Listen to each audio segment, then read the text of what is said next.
Imagine living in the United States, getting your stamp in your visa from inside the United States, and being able to travel whenever you want without the stress and anxiety of getting your visa stamped. Hello everybody, and welcome back to Immigration Channel. This is where we explain complex immigration matters in short, simple videos. We make immigration easy. Every time we have updates from the State Department, guess what? We share them with you. And in this update, we'll talk about visa stamping from inside the United States, no need to travel overseas. We'll talk about who's going to be eligible, when it's going to be implemented, and how you can benefit from this as well. We'll talk about interview waivers. Those interview waivers, the deadline for embassy interview waivers for non-immigrant visas and some immigrant visas is going to expire in December of 2023. Is it going to be renewed? We'll talk about it as well, and a few other important from the State Department that you need to know. So make sure you watch this video all the way until the end. Before we do that, if you're here for the first time, don't forget to subscribe to our channel, click the notification bell so you don't miss any of our videos, and also give us a big like so YouTube will be able to show this video to more people just like you. Always, if you need help with your immigration matter, all you have to do is send me a text, 619-483-4549. So let's talk about recent updates from the Department of State. The first update I have for you is about visa stamping. The Department of State is now officially launching a new pilot program, and they're going to be adjudicating domestic renewals of visas in your passport. This is going to launch in the fall of 2023, and it's going to start with H and L visas first. In 2024, they're going to expand to more visa categories, potentially student visas and many other visas. So what is the basis for visa stamping inside the United States? It's going to be very similar to the requirements of interview waivers. If it's your first time to get a visa, you're not going to be eligible for that. It's only going to be for renewals. And it makes sense. It's because first-time applicants must go through a detailed in-person interview to determine if they even qualify for the visa. But once you already have the visa, why send the applicant back to the home country, go through the hassle and expense? And this is a good idea to do it from inside the United States without potentially an interview and getting them an automatic extension. But if you're a first-time applicant trying to get a visa, it's not going to happen.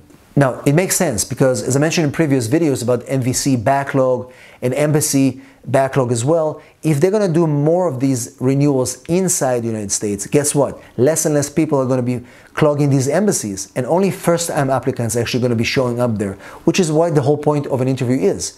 So the less people are going to go to the interview and try to get their extensions, the less people are going to be stuck at those embassies, and the backlog is going to be reduced. So we feel that it's a good move, and it's happening very, very soon. So of course, I'm going to keep posted of this. So you heard it here first.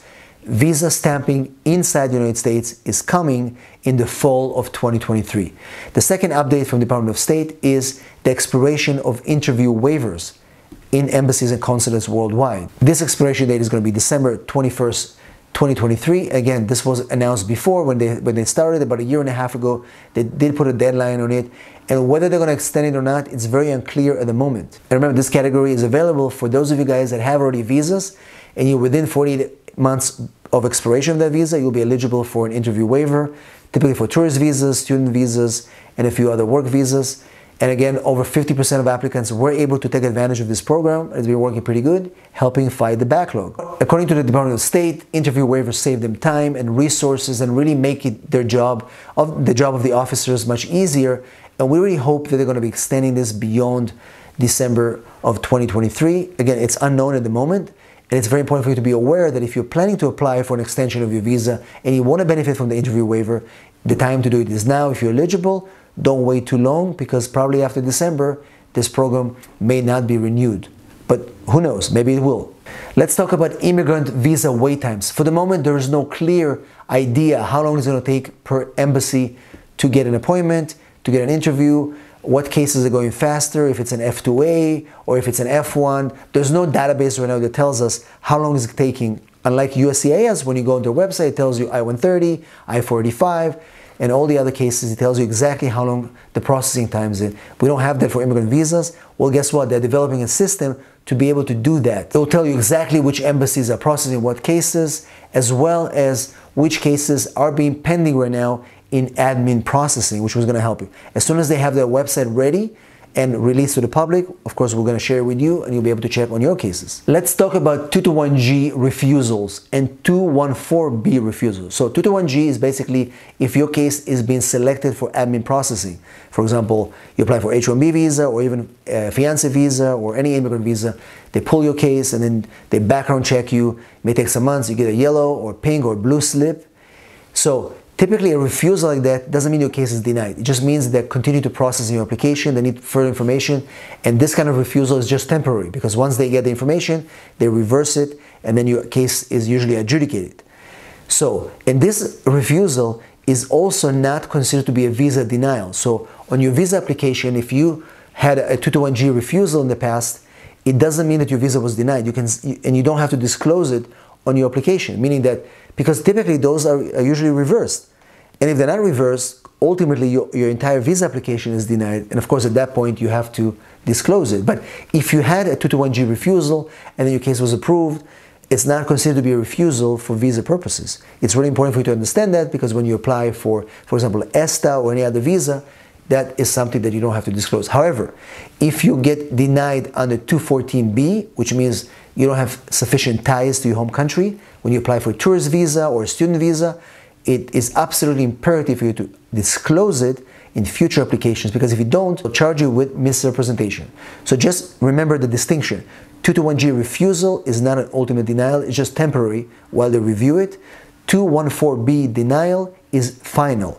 That means that you're not eligible for this tourist visa, for the student visa, you have to reapply again, and it's official denial, which means when you go to reapply again, they're going to ask you how many times you were denied. All your 214B denials, you have to disclose. Let's talk about e-visa for Portugal. As you know, Portugal is now becoming a treaty country for E2 visa applicants, but it's not yet available for people from Portugal because currently the government of Portugal is still trying to ratify that treaty. It's called the Amigos Treaty. And until that government will clarify it and sign all the documents and create a similar program for Americans who want to come to Portugal, you're not going to be able to apply for E2 visa as a citizen of Portugal. For example, when they passed the E2 for New Zealand, it was passed in 2018, but it was only implemented about a year later in 2019. We imagine the same thing is going to happen with Portugal. So be patient, but it's coming. And finally, when you apply for non-immigrant waivers like 212, D3, and things like that, these waivers are submitted directly to the embassy and then they send them to the CBP or USCIS offices outside of the country where you submit it. But your job is to submit them at the time when you apply for your visa. You don't send them separately. You submit it at the time of filing your visa. It's very clear. It's very important to understand that, and that's what the Department of State wanted to make understood. So hopefully these updates are valuable for you. Let me know in the comments what other things you want to know. And once again, if you need help with your immigration matter, send me a text, 619-483-4549. I'm here for you. Thanks for watching this video, and I'll see you on the next one.